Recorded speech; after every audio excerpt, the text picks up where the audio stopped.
Holes by Sachar. Chapter 37. "We're almost there," said Stanley. He could see the base of the mountain. Now that they really were almost there, it scared him. Big Thumb was his only hope. If there was no water, no refuge, then they'd have nothing, not even hope. There was no exact place where the flatland stopped and the mountain began. The ground got steeper and steeper, and then there was no doubt that they were heading up the mountain. Stanley could no longer see Big Thumb. The slope of the mountain was in the way. It became too steep to go straight up. Instead, they zigzagged back and forth, increasing their altitude by small increments every time they changed directions. Patches of weeds dotted the mountainside. They walked from one patch to another, using the weeds as footholds. As they got higher, the weeds got thicker. Many had thorns, and they had to be careful walking through them. Stanley would have liked to stop and rest, but he was afraid that they'd never get started again. As long as Zero could keep going, he could keep going too. Besides, he knew they didn't have much daylight left. As the sky darkened, bugs began appearing above the weed patches. A swarm of gnats hovered around them, attracted by their sweat. Neither Stanley nor Zero had the strength to try to swat at them. "How are you doing?" Stanley asked. Zero pointed thumbs up. Then he said, "If a gnat lands on me, it will knock me over." Stanley gave him some more words. "B-U-G-S, he spelled.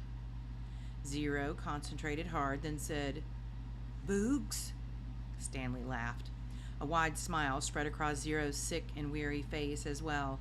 "Bugs," he said. "Good," said Stanley. "Remember, it's a short U if there's no E at the end." "Okay, here's a hard one. How about L-U-N-C-H?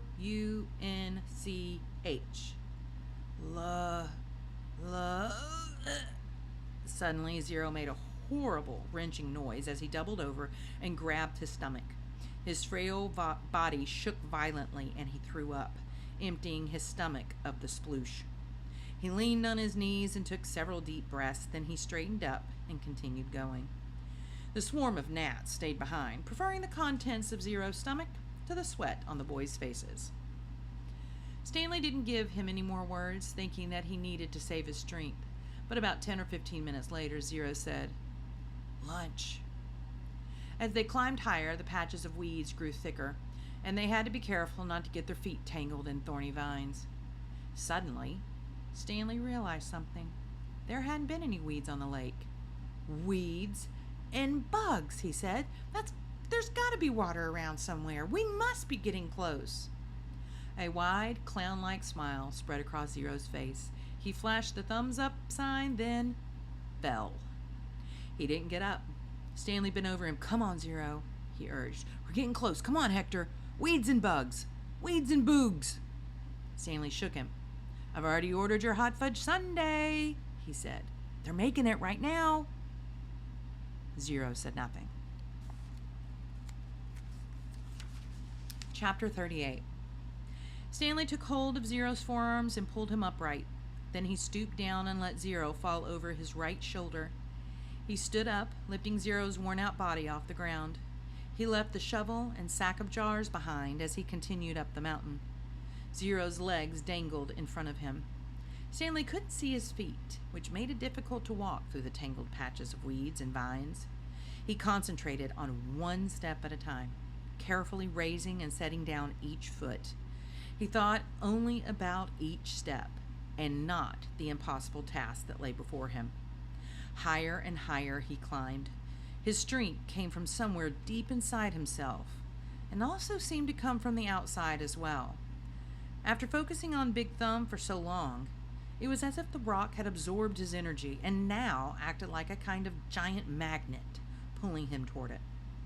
After a while, he became aware of a foul odor.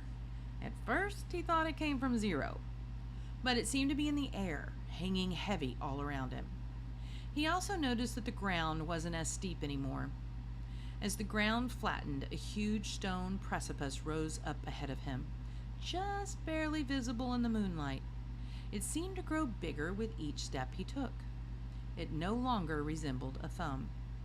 And he knew he'd never be able to climb it.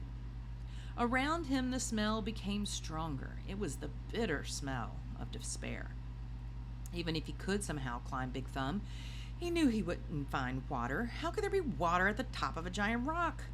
The weeds and bugs survived only by an occasional rainstorm like the one he had seen from camp. Still, he continued toward it. If nothing else, he wanted to at least reach the thumb. He never made it. His foot slipped out from under him. Zero's head knocked against the back of his shoulder as he fell and tumbled into a small, muddy gully. As he lay face down in the muddy ditch, he didn't know if he'd ever get up again. He didn't know if he'd even try. Had he come all this way just to... You need water to make mud! He crawled along the gully in the direction that seemed the muddiest. The ground became gloppier. The mud splashed up as he slapped the ground. Using both hands, he dug a hole in the soggy soil. It was too dark to see, but he thought he could feel a tiny pool of water at the bottom of the hole. He struck his head in the hole and licked the dirt. He stuck, not struck. He dug deeper, and as he did so, more water seemed to fill the hole. He couldn't see it, but he could feel it, first with his fingers, then with his tongue. He dug until he had a hole that was about as deep as his arm was long. There was enough water for him to scoop out with his hands and drop on Zero's face. Zero's eyes remained closed, but his tongue poked out between his lips, searching out the droplets. Stanley dragged Zero closer to the hole. He dug, then scooped some more water and let it pour out of his hands into Zero's mouth. As he continued to widen his hole, his hand came across a smooth, round object. It was too smooth and too round to be a rock. He wiped the dirt off of it and realized it was an onion. He bit into it without peeling it. The hot, bitter juice burst into his mouth. He could feel it all the way up to his eyes, and when he swallowed, he felt its warmth move down his throat and into his stomach. He only ate half. He gave the other half to Zero. Here, eat this. What is it? Zero whispered. A hot fudge sundae. Chapter 39. Stanley awoke in a meadow, looking up at the giant rock tower. It was layered and streaked with different shades of red, burnt orange, brown, and tan. It must have been over 100 feet tall. Stanley lay a while, just looking at it. He didn't have the strength to get up. It felt like the insides of his mouth and throat were coated with sand. And no wonder. When he rolled over, he saw the water hole.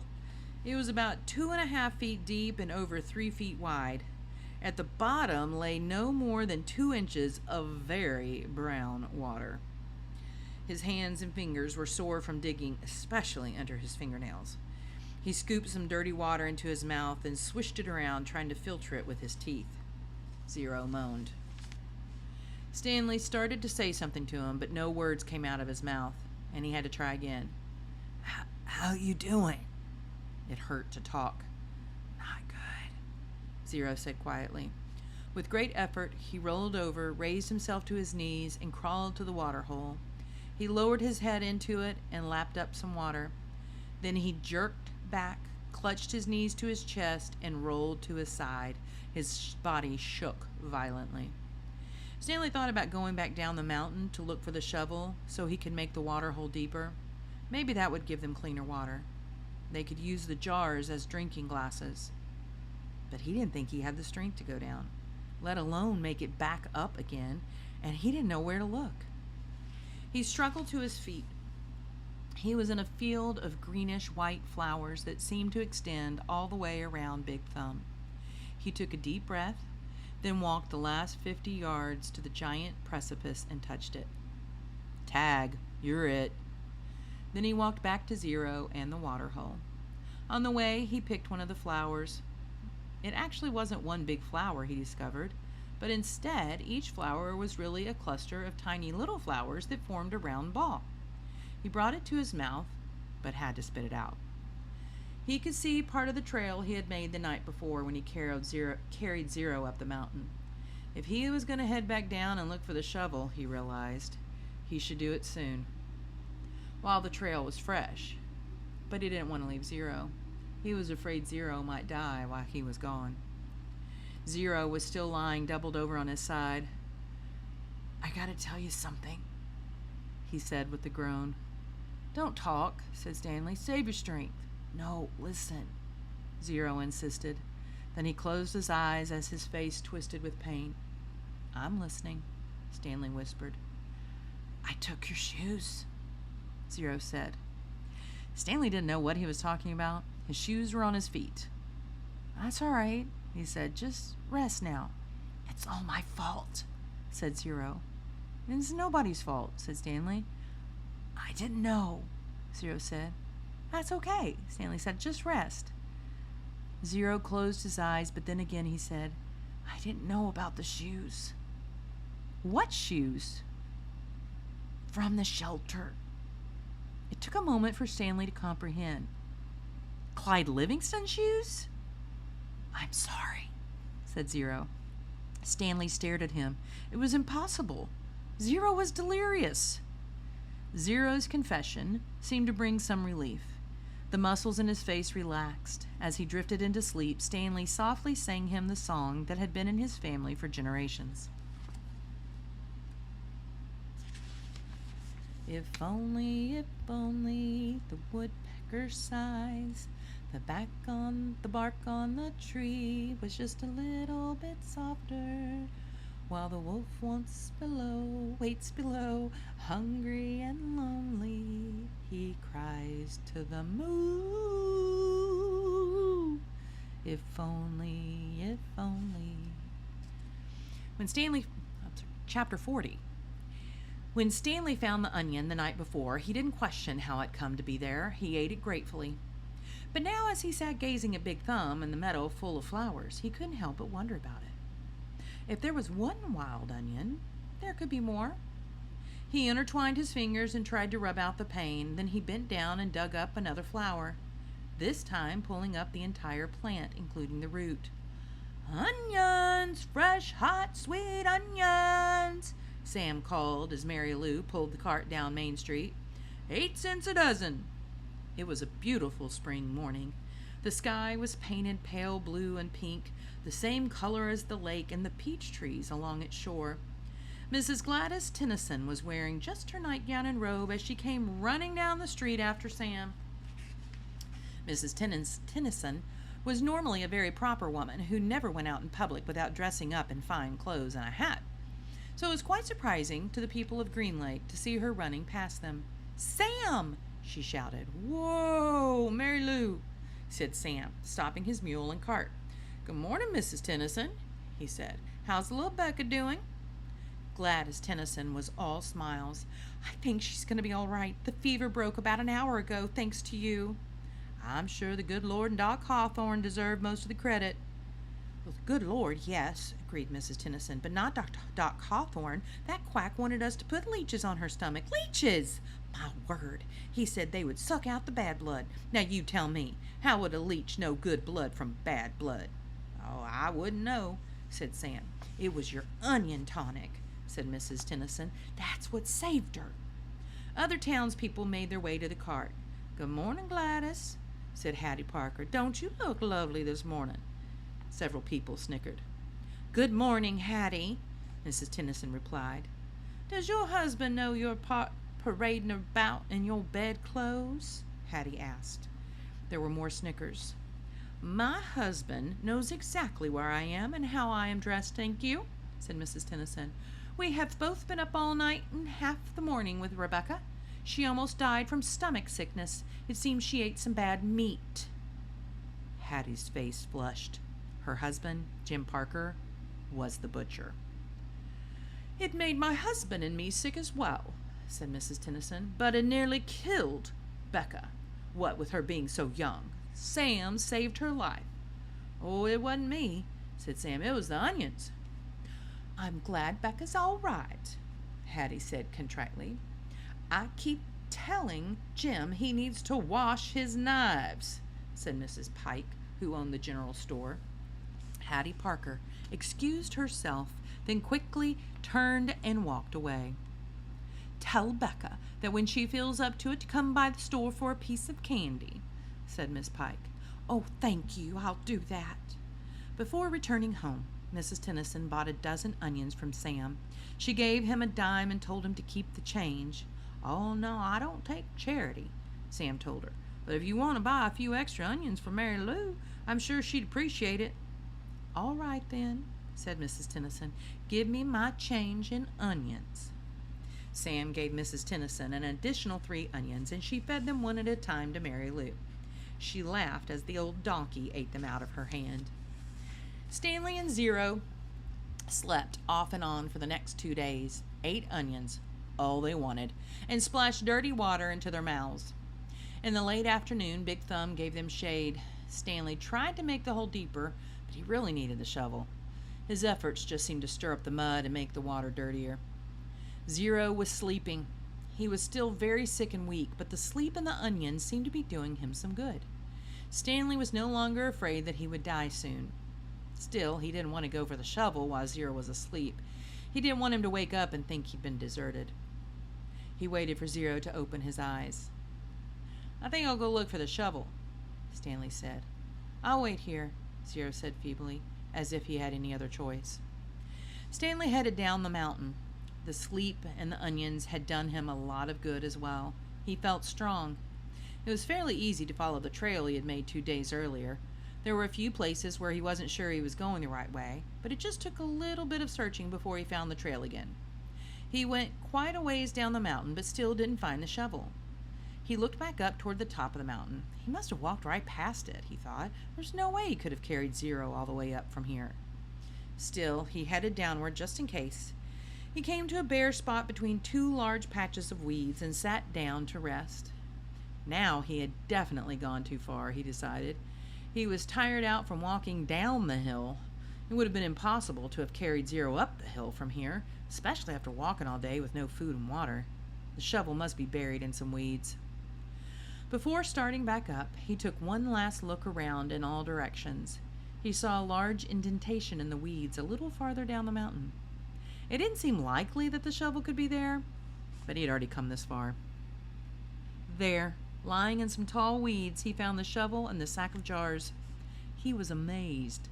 He wondered if the shovel and sack might have rolled down the hill, but none of the jars were broken except the one which had broken earlier. And if they had rolled down the hill, it is doubtful that he would have found the sack and shovel side by side. On his way back up the mountain, Stanley had to sit down and rest several times. It was a long, hard climb. Chapter 41. Zero's condition continued to improve. Stanley slowly peeled an onion. He liked eating them one layer at a time.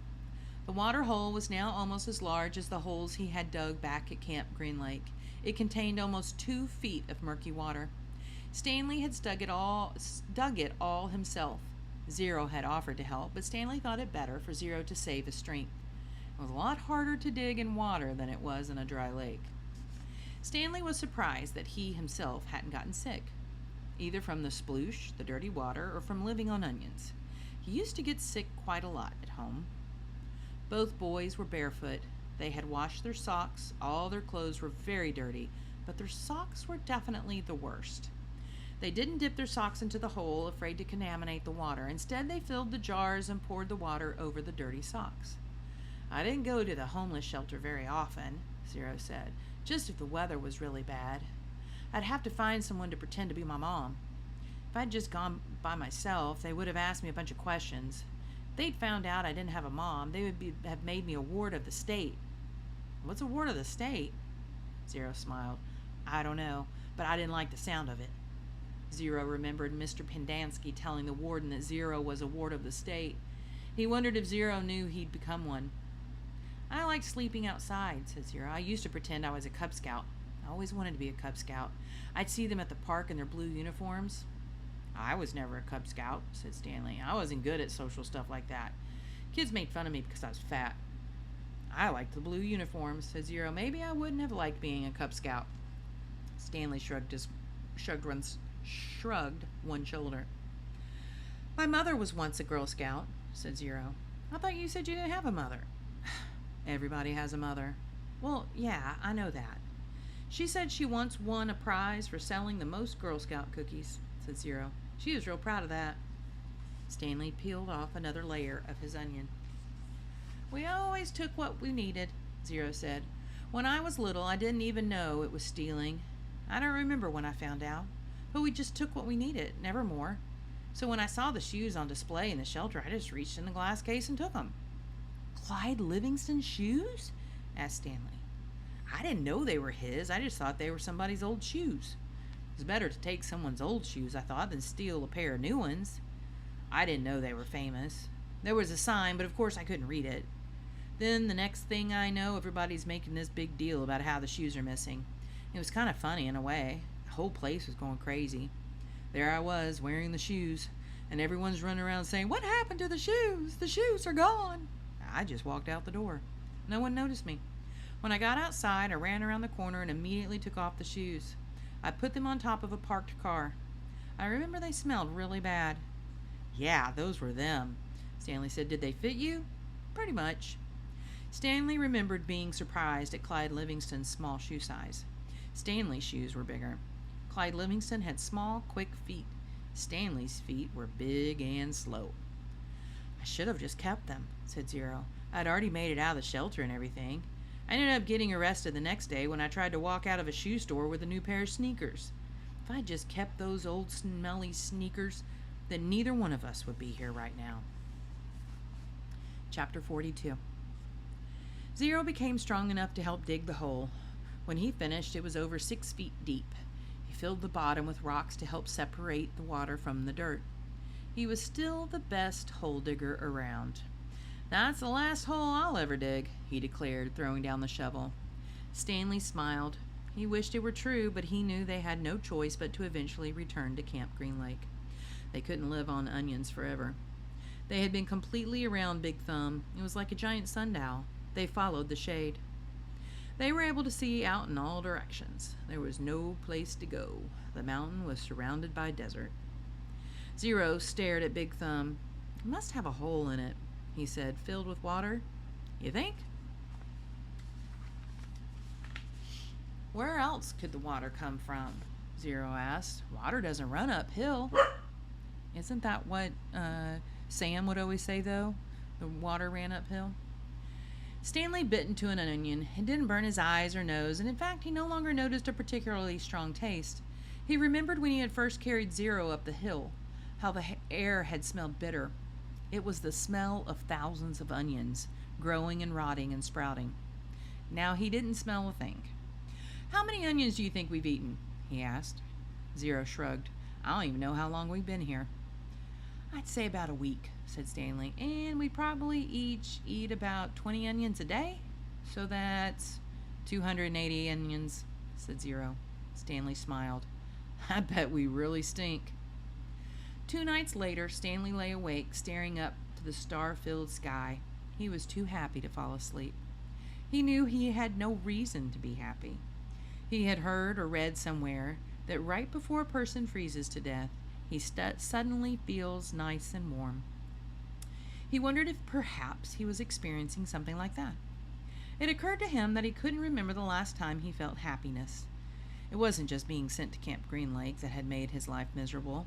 Before that, he'd been unhappy at school, where he had no friends and bullies like Derek Dunn picked on him. No one liked him, and the truth was he didn't especially like himself. He liked himself now. He wondered if he was delirious. He looked over at Zero sleeping near him. Zero's face was lit in the starlight, and there was a flower petal in front of his nose that moved back and forth as he breathed. It reminded Stanley of something out of a cartoon. Zero breathed in, and the petal was drawn up almost touching his nose. Zero breathed out, and the petal moved toward the chin. It stayed on Zero's face for an amazingly long time before fluttering off to the side. Stanley considered placing it back in front of Zero's nose, but it wouldn't be the same.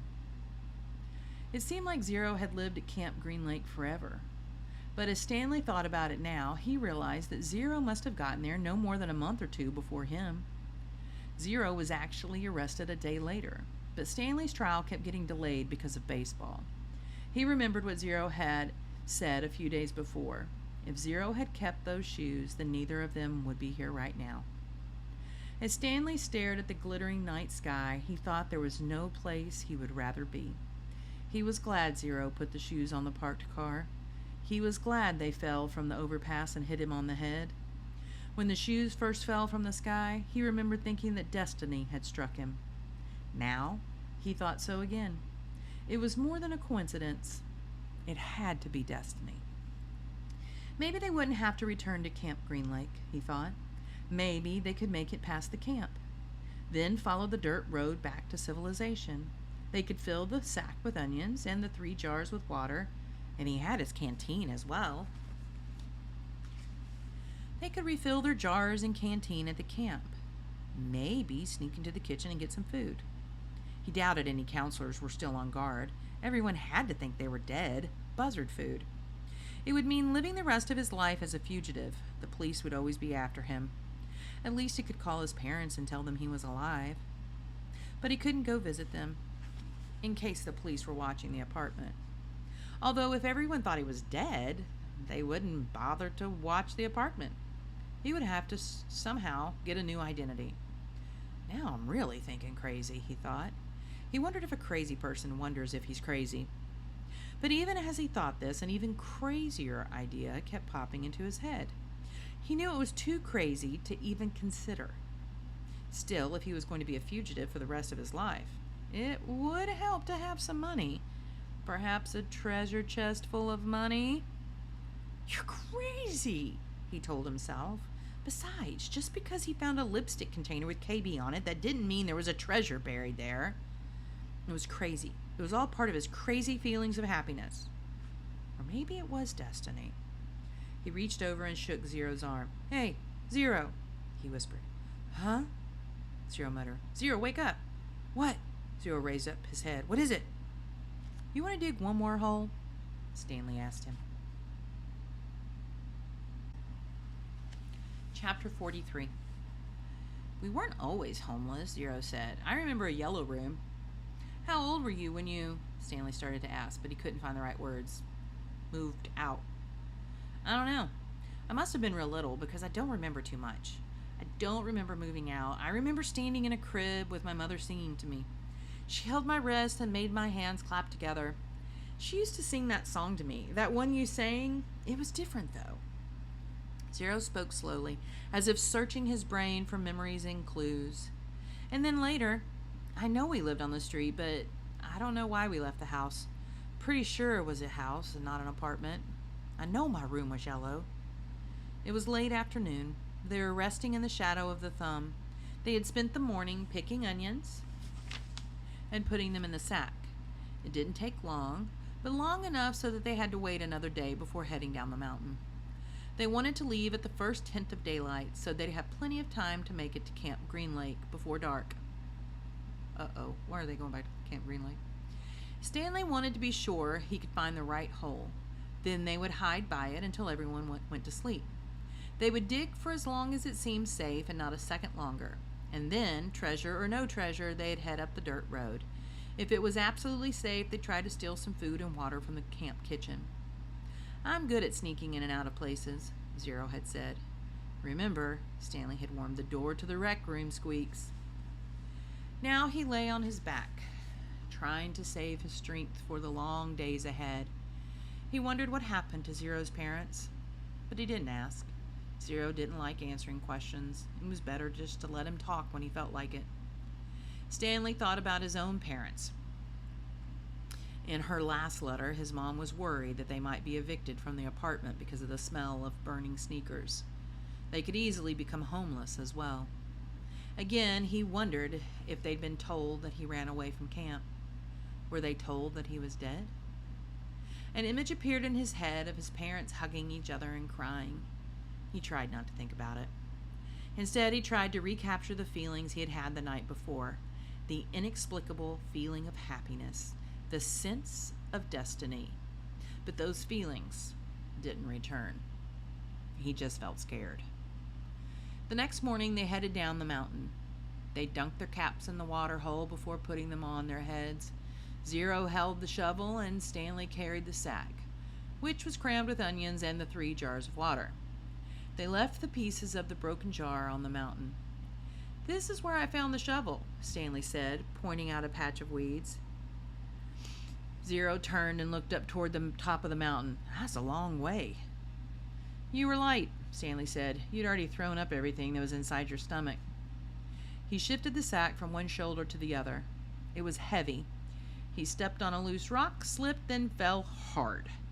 The next thing he knew, he was sliding down the steep side of the mountain. He dropped the sack and onions spilled around him. He slid into a patch of weeds and grabbed onto a thorny vine. The vine ripped out of the earth but slowed him enough so that he was able to stop himself. "Are you all right?" Zero asked from above. Stanley groaned as he pulled a thorn out of the palm of his hand. "Yeah," he said. He was all right. He was worried more about the jars of water. Zero climbed down after him, retrieving the sack along the way. Stanley pulled some thorns out of his pant legs. The jars had not broken. The onions had protected them, like styrofoam packing material. "Glad you didn't do that when you were carrying me," Zero said. They'd lost about a third of the onions, but recovered many of them as they continued down the mountain. When they reached the bottom, the sun was just rising above the lake. They walked directly toward it. Soon they stood on the edge of a cliff looking down on the dry lake bed.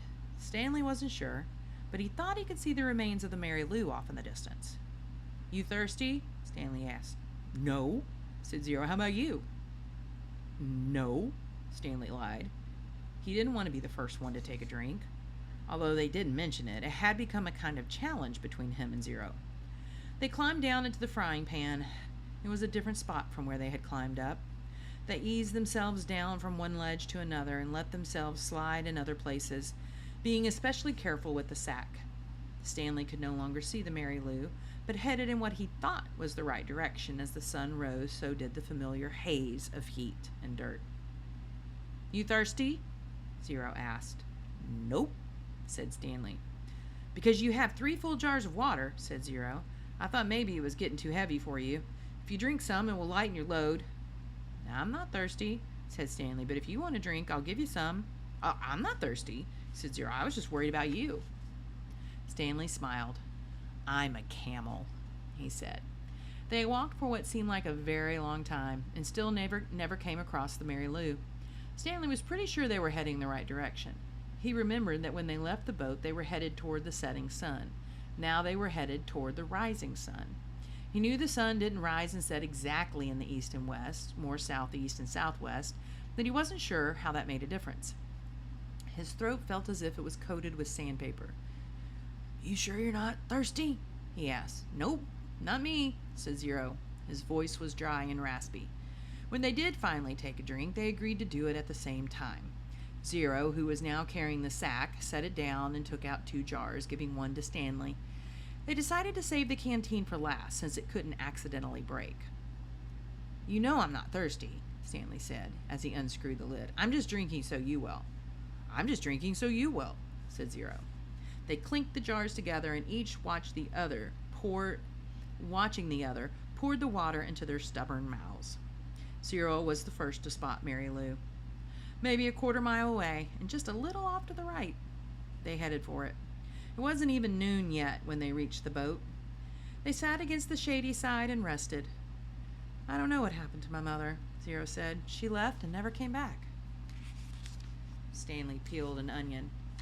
"She couldn't always take me with her," Zero said. "Sometimes she had to do things by herself." Stanley had the feeling that Zero was explaining things to himself. "She told me to wait in a certain place for her. When I was real little, I had to wait in small areas like a porch step or a doorway.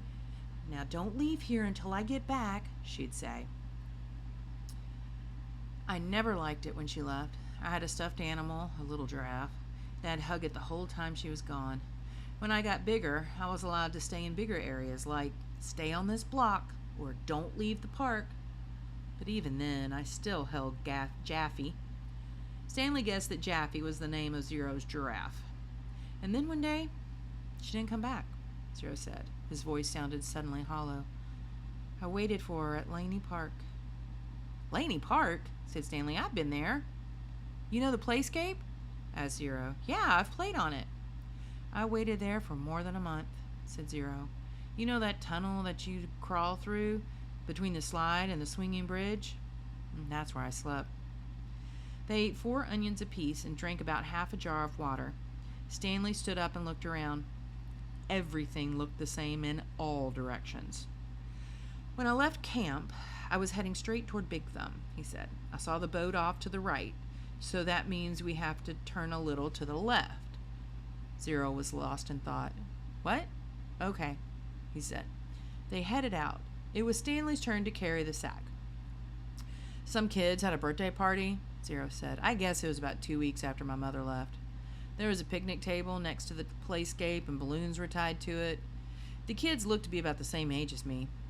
One girl said hi to me and asked me if I wanted to play. I wanted to, but I didn't. I knew I didn't belong at the party, even though it wasn't their playscape. There was this one mother who kept staring at me like I was some kind of monster. Then later a boy asked me if I wanted a piece of cake. But then that same mother told me, "Go away!" She told all the kids to stay away from me. So I never got the piece of cake. I ran away so fast I forgot Jaffe. Did you ever find it? Find him? For a moment, Zero didn't answer. Then he said, he wasn't real. So it was an imaginary friend, I guess. Stanley thought again about his own parents, how awful it would be for them to never know if he was dead or alive. He realized that was how Zero must have felt, not knowing what happened to his own mother. He wondered why Zero never mentioned his father. Hold on, Zero said, stopping abruptly. We're going the wrong way. No, this is right, said Stanley. You were heading toward Big Thumb when you saw the boat off to your right. That means we should have turned right when we left the boat. Because now they're going the opposite direction, right? You sure? Zero drew a diagram in the dirt. Stanley still wasn't sure. We need to go this way, Zero said, first drawing a line on the map and then heading that way himself. Stanley followed. It didn't feel right to him, but Zero seemed sure. Sometime in the middle of the afternoon, a cloud drifted across the sky and blocked out the sun. It was a welcome relief. Once again, Stanley felt that destiny was on his side. Zero stopped and held out his arm to stop Stanley, too. Listen, Zero whispered. Stanley didn't hear anything. They continued walking very quietly, and Stanley began to make out the faint sounds of Camp Green Lake. They were still too far away to see the camp, but they could hear a blend of indistinct voices. As they got closer, he occasionally could hear Mr. Sir's distinctive bark. They walked slowly and quietly, aware that sounds travel in both directions.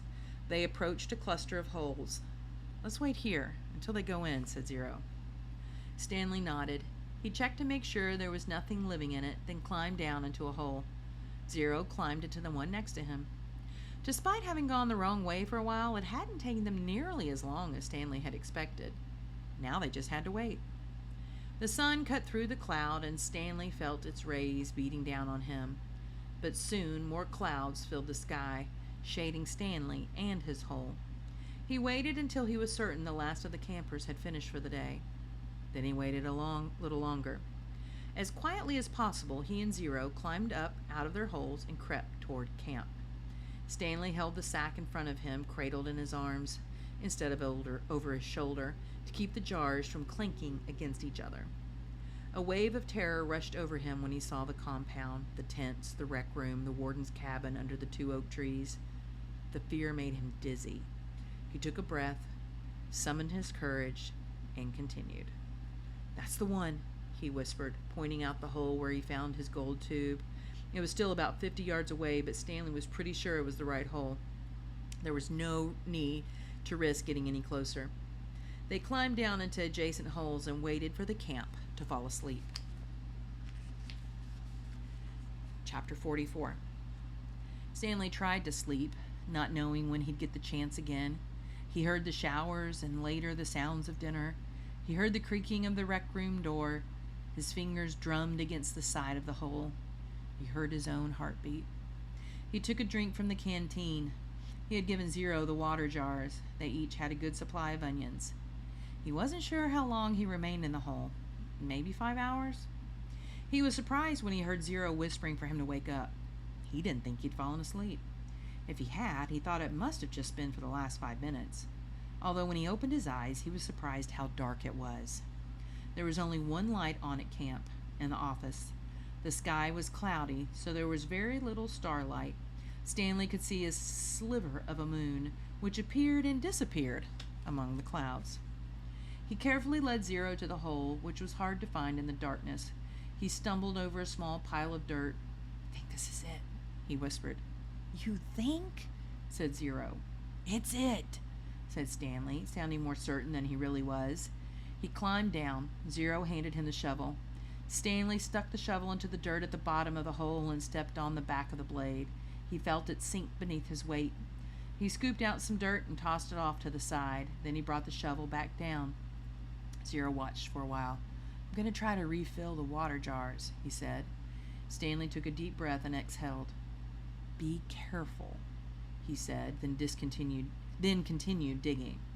It was so dark he couldn't even see the end of his shovel.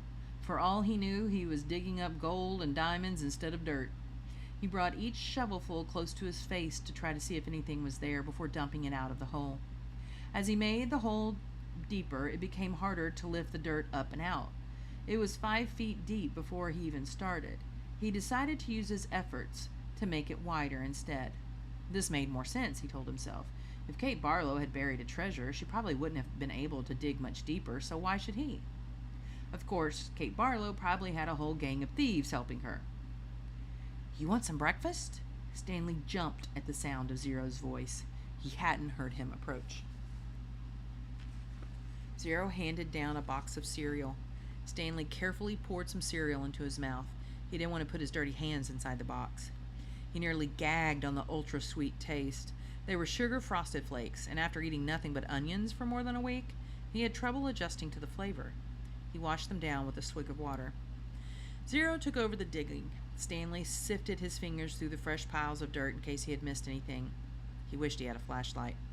A diamond no bigger than a pebble would be worth thousands of dollars, yet there was no way for him to see it. They finished the water that Zero had gotten from the spigot by the showers. Stanley said he'd go fill the jars again, but Zero insisted that he'd do it himself. "No offense, but you make too much noise when you walk. You're too big." Stanley returned to the hole. As the hole grew wider, parts of the surface kept caving in. They were running out of room. To make it much wider, they would have to move some of the surrounding dirt piles out of the way. He wondered how much time they had before the camp woke up. "How's it going?" Zero asked when he returned with the water. Stanley shrugged one shoulder. He brought the shovel down the side of the hole, shaving off a slice of the dirt wall. As he did so, he felt the shovel bounce off something hard. "What was that?" Zero asked. Stanley didn't know. He moved his shovel up and down the side of the hole. As the dirt chipped and flaked away, the hard object became more pronounced.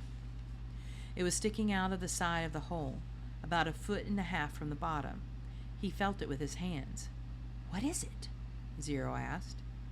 He could just feel a corner of it. Most of it was still buried. It had the cool, smooth texture of metal. "I think I might have found the treasure chest," he said. His voice was filled more with astonishment than excitement. "Really?" asked Zero. I think so," Stanley said. The hole was wide enough for him to hold the shovel lengthwise and dig sideways into the wall. He knew he had to dig very carefully. He didn't want the side of the hole to collapse, along with the huge pile of dirt directly above it. He scraped at the dirt wall until it exposed one entire side of the box-like object. He ran his fingers over it. It felt to be about 8 inches tall and almost 2 feet wide.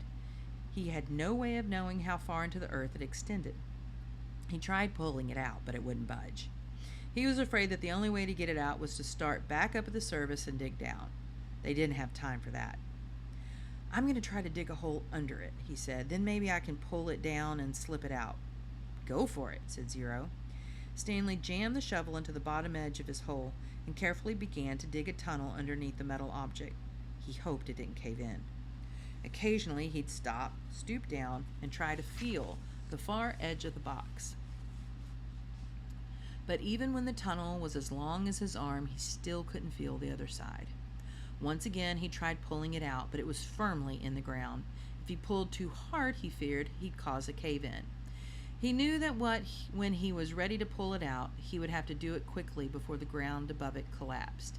As his tunnel grew deeper and wider and more precarious, Stanley was able to feel latches on one end of the box, and then a leather handle. It wasn't really a box. "I think it might be some kind of metal suitcase," he told Zero. "Can you pry it loose with a shovel?" Zero suggested. "I'm afraid the side of the hole will collapse." "You might as well give it a try," said Zero. Stanley took a sip of water. "Might as well," he said. He forced the tip of the shovel between the dirt and the top of the metal case and tried to wedge it free. He wished he could see what he was doing. He worked the end of the shovel back and forth, up and down, until he felt the suitcase fall free. Then he felt the dirt come piling down on top of it. But it wasn't a huge cave-in. As he knelt down in the hole, he could tell that only a small portion of the earth had collapsed. He dug with his hands until he found the leather handle, and then he pulled the suitcase up and out of the dirt. "I got it!" he exclaimed. It was heavy. He handed it up to Zero. "You did it!" Zero said, taking it from him. "We did it," said Stanley. He gathered his remaining strength and tried to pull himself up out of the hole. Suddenly, a bright light was shining in his face. "Thank you," said the warden. "You boys have been a big help." No! Chapter 45. The beam of the flashlight was directed away from Stanley's eyes and onto Zero, who was sitting on his knees. The suitcase was on his lap. Mr. Pendanski was holding the flashlight. Mr. Sir stood next to him with his gun drawn and pointed in the same direction. Mr. Sir was barefoot and bare-chested, wearing only his pajama bottoms. The warden moved toward Zero. She was also in her bedclothes, wearing an extra-long t-shirt. Unlike Mr. Sir, however, she had on her boots. Mr. Pendanski was the only one fully dressed. Perhaps he had been on guard duty. Off in the distance, Stanley could see two more flashlights bobbing toward them in the darkness. He felt helpless in the hole. "You boys arrived just in the nick," the warden started to say. She stopped talking and she stopped walking. Then she slowly backed away. A lizard had crawled up on top of the suitcase. Its big red eyes glowed in the beam of the flashlight. Its mouth was open and Stanley could see its white tongue moving in and out between its black teeth.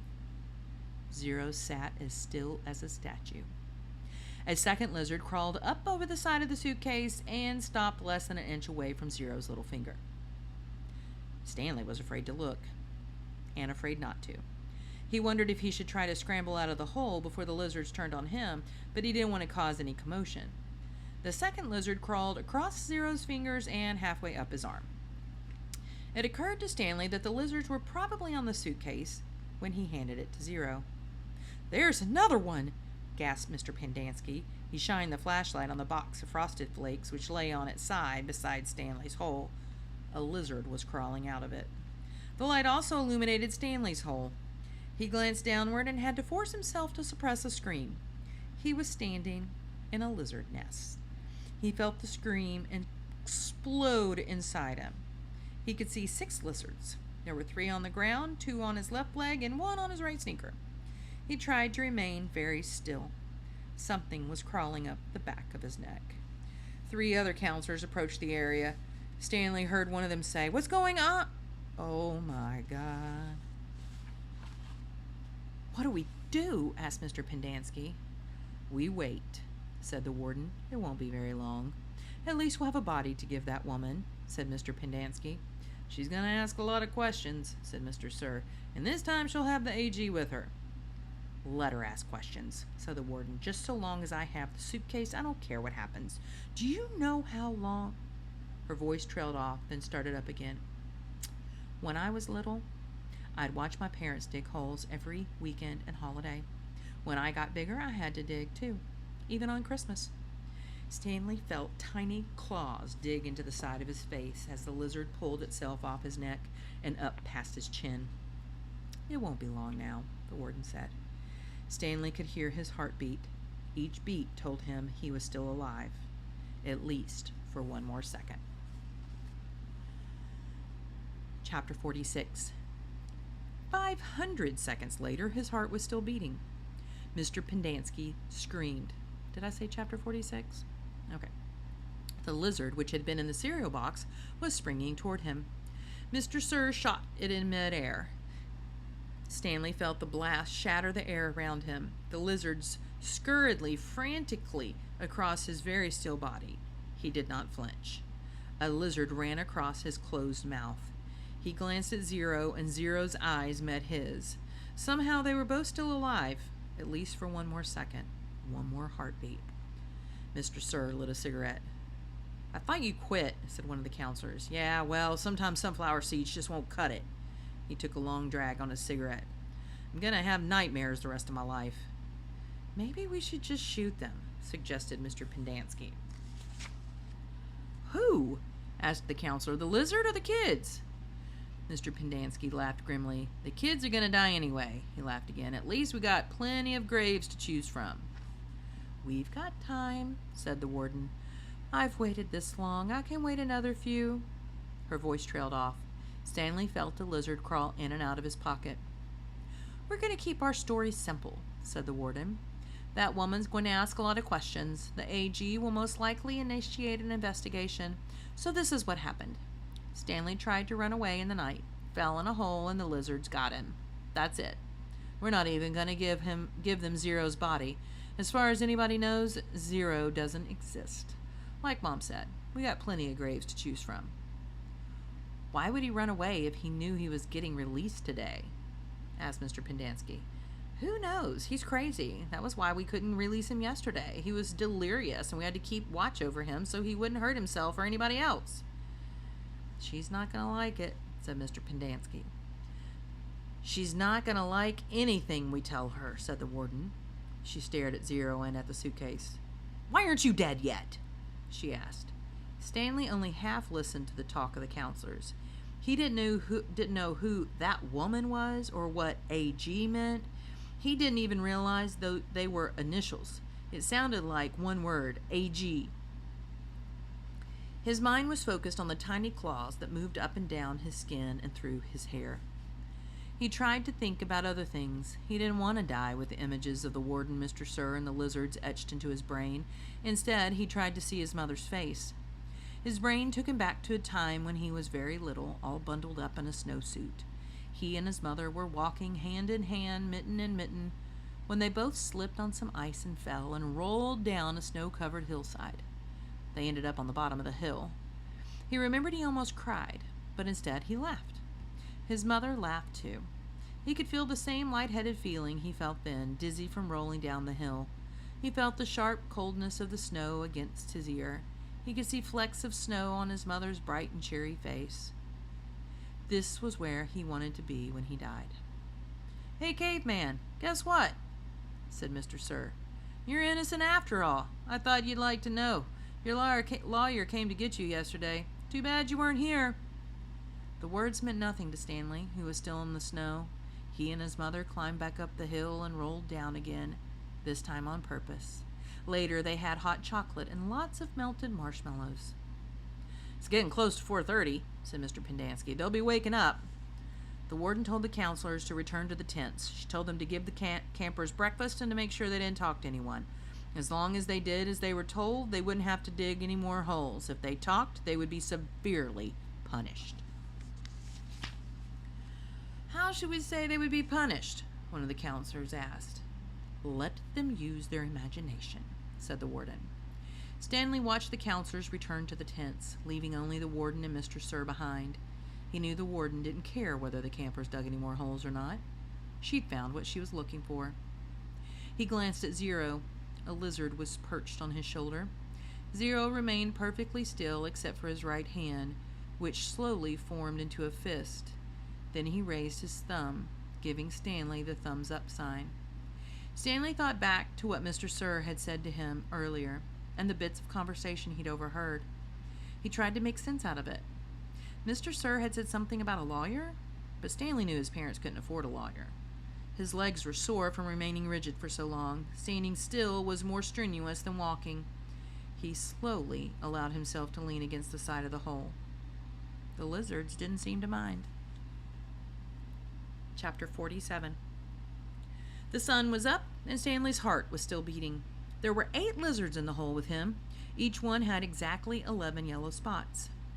The warden had dark circles under her eyes from lack of sleep, and the lines across her forehead and face, which seemed exaggerated in the stark morning light.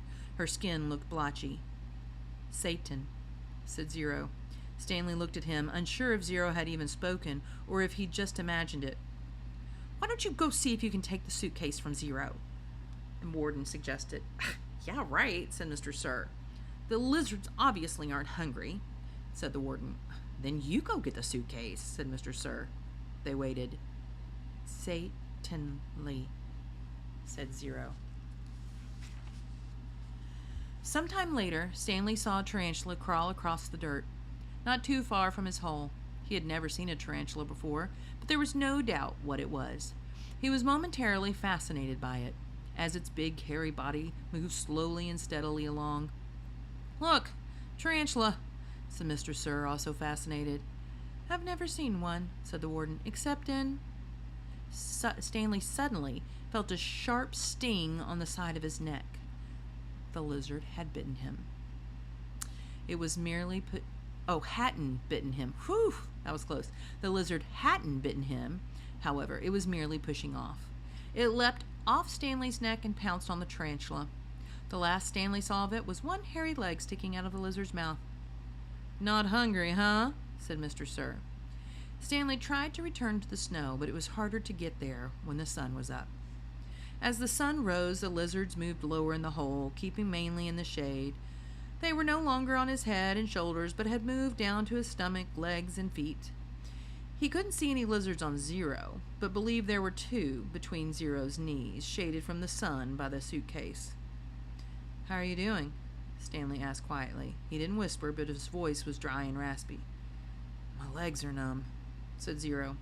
"I'm going to try to climb out of the hole," Stanley said.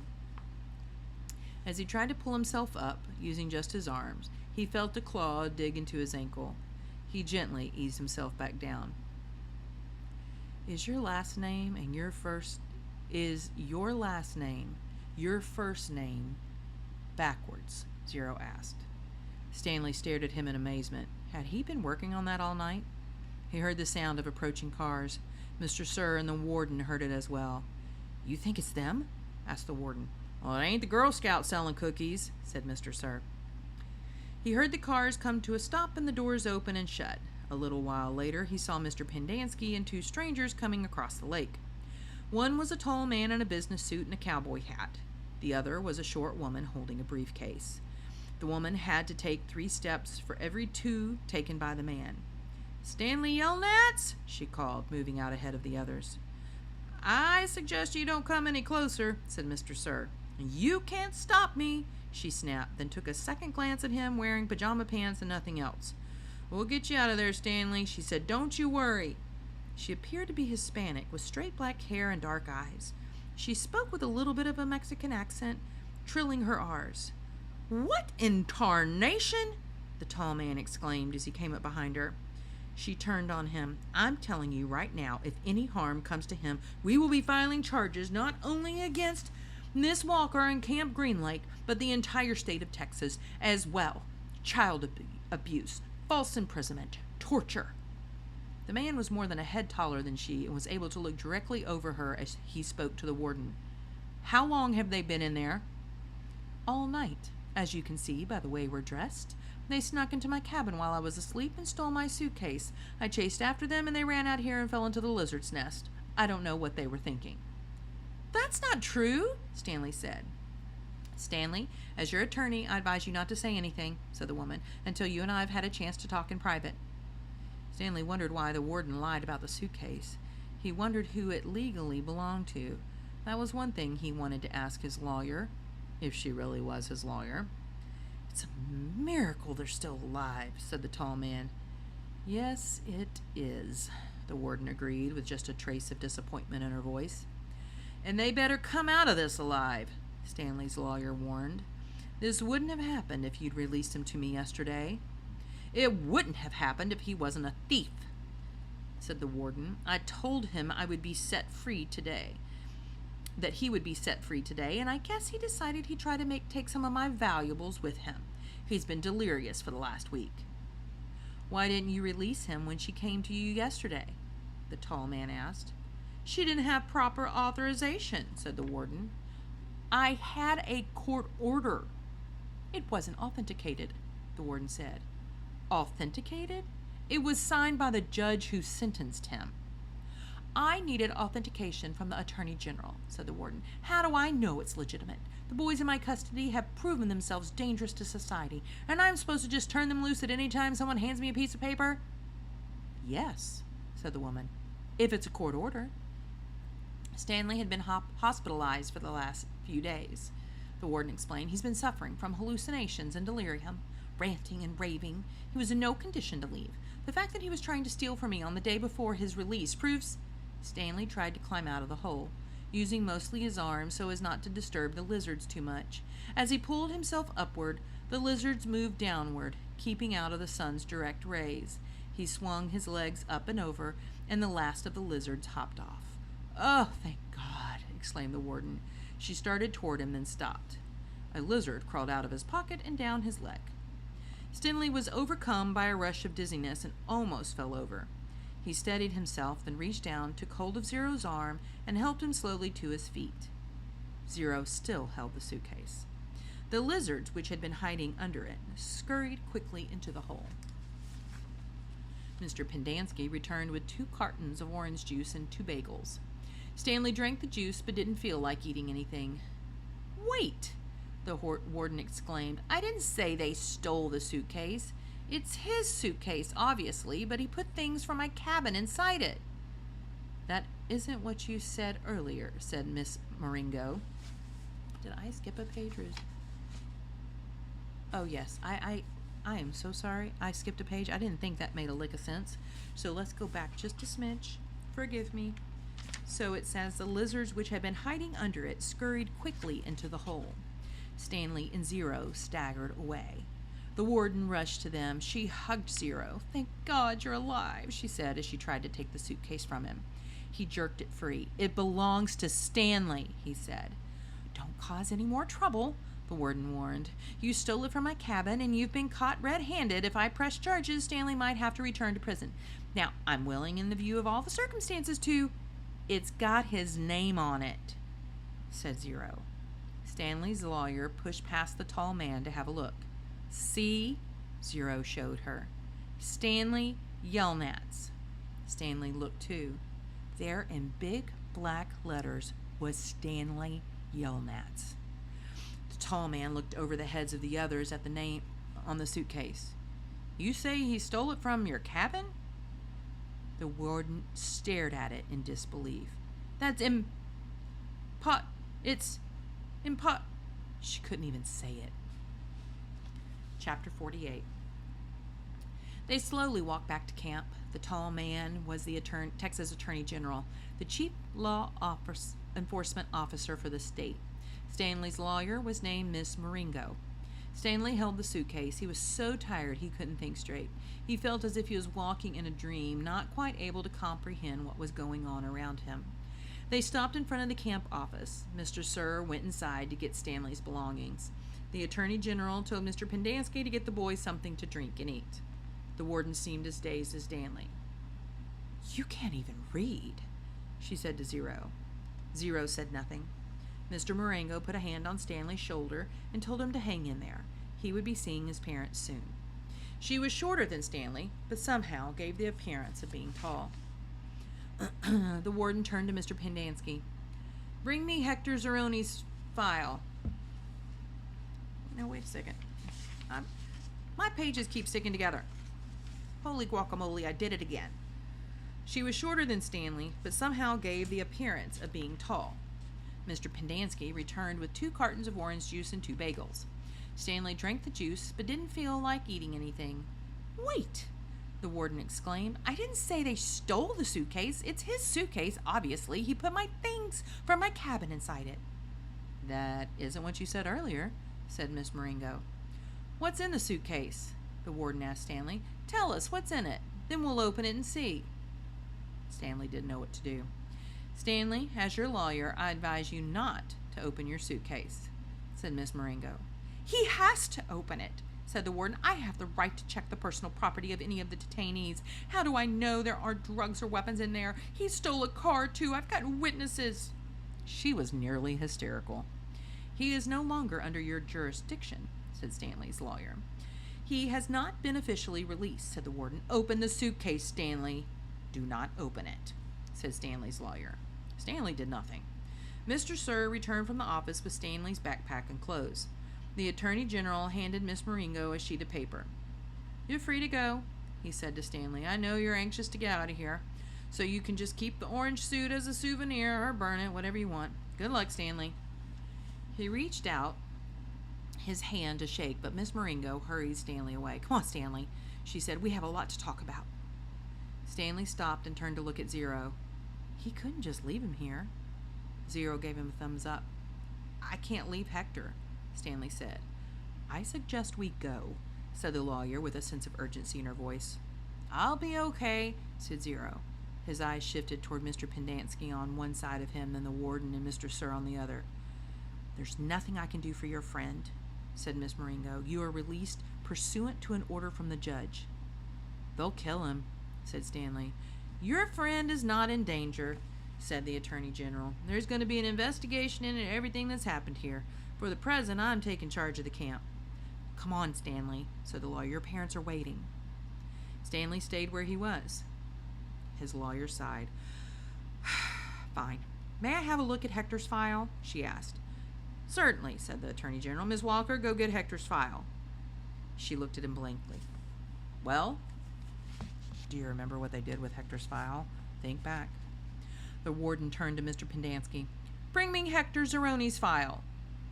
He stared at her. "Get it," she ordered. Mr. Pendanski went into his office. He returned a few minutes later and announced the file was apparently misplaced. The Attorney General was outraged. "What kind of camp are you running here, Miss Walker?" The warden said nothing. She stared at the suitcase. The Attorney General assured Stanley's lawyer that he would get the records. "Excuse me while I call my office." She turned back to the warden. "I assume the phone works?" He walked into the camp office, slamming the door behind him. A little while later, he reappeared and told the warden he wanted to talk to her. She cursed and went inside. Stanley gave Zero thumbs up.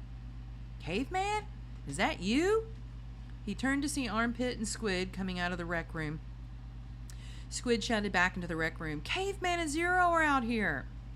Soon, all the boys from Group D had gathered around him and Zero. "Good to see you, man," Armpit said, shaking his hand. "We thought you were buzzard food." "Stanley is being released today," said Mr. Pendanski. "Way to go," said Magnet, hitting him on the shoulder. "And you didn't even have to step on a rattlesnake," said Squid. Even Zigzag shook Stanley's hand. "Sorry about, It's cool," he said. Stanley said. "We had to lift the truck clear out of the hole," Zigzag told him. "It took everybody in C, D, and E. We just picked it right up." "It is pretty cool," said Twitch. X-Ray was the only one who didn't come over. Stanley saw him hang back behind the others a moment, then returned to the rec room. "Guess what?" said Magnet, glancing at Mr. Pendanski. "Mom says we don't have to dig any more holes." "That's great," Stanley said. "Will you do me a favor?" asked Squid. "I guess," Stanley agreed, somewhat hesitantly. "I want you to..." He turned to Miss Marengo. "Hey, lady, you have a pen and paper I can borrow?" She gave it to him, and Squid wrote down a phone number, which he gave to Stanley. "Can you call my mom for me, okay? Tell her I said I was sorry. Tell her Alan said he was sorry." Stanley promised he would. "Now you be careful out in the real world," said Armpit. "Not everybody is as nice as us." Stanley smiled. The boys departed when the warden came out of the office. The Attorney General was right behind her. "My office is having some difficulty locating Hector Zeroni's files," the Attorney General said. "So you have no claim of authority over him?" asked Miss Marengo. "I didn't say that. He's in the computer. We just can't access his records. It's like they've fallen through a hole in cyberspace." "A hole in cyberspace?" Miss Marengo repeated. "How interesting. When is his release date?" "I don't know." "How long has he been here?" "Like I said, we can't..." "So what are you planning to do with him? Keep him confined indefinitely without justification while you go crawling through black holes in cyberspace?" The Attorney General stared at her. He was obviously incarcerated for a reason. Oh, and what reason was that? The Attorney General said nothing. Stanley's lawyer took hold of Zero's hand. Come on, Hector. You're coming with us.